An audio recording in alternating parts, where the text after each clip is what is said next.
ಕುಂಕುಮ ಪುಷ್ಪದ ಹಾಲು ಅಂದರೆ ದುಬಾರಿ ಪಾನೀಯ ಅನ್ನಿಸಬಹುದು. ಆದರೆ ನಿಜವಾಗಿಯೂ ಇದು ಆರೋಗ್ಯಕ್ಕೆ ಅಮೂಲ್ಯವಾದ ಔಷಧಿಯಂತೆ.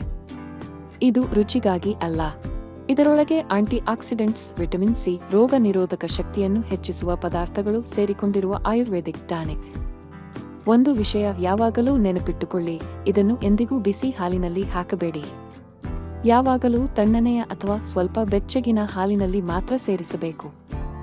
ಬಿಸಿ ಹಾಲಿನಲ್ಲಿ ಹಾಕಿದರೆ ಆಸಿಡಿಟಿ, ಜೀರ್ಣಕೋಶದ ತೊಂದರೆ ಆಗುವ ಸಾಧ್ಯತೆ ಇದೆ. ಇದನ್ನು ಬೆಳಿಗ್ಗೆ ತೆಗೆದುಕೊಳ್ಳುವುದು ಉತ್ತಮ. ದೇಹದಲ್ಲಿ ಹಾಸುಹೊಕ್ಕಾಗಿ ಇಳಿದು ಮನಸ್ಸು ಸ್ಪಷ್ಟವಾಗುತ್ತದೆ, ಶಕ್ತಿಯೂ ಹೆಚ್ಚು ಹೊಂದುತ್ತದೆ. ಇದು ಚರ್ಮಕ್ಕೆ ಹೊಳಪನ್ನು ನೀಡುತ್ತದೆ, ಮೆದುಳಿನ ಚಟುವಟಿಕೆಯನ್ನು ಸುಧಾರಿಸುತ್ತದೆ, ಮನಸ್ಸಿಗೆ ಶಾಂತಿ ನೀಡುತ್ತದೆ.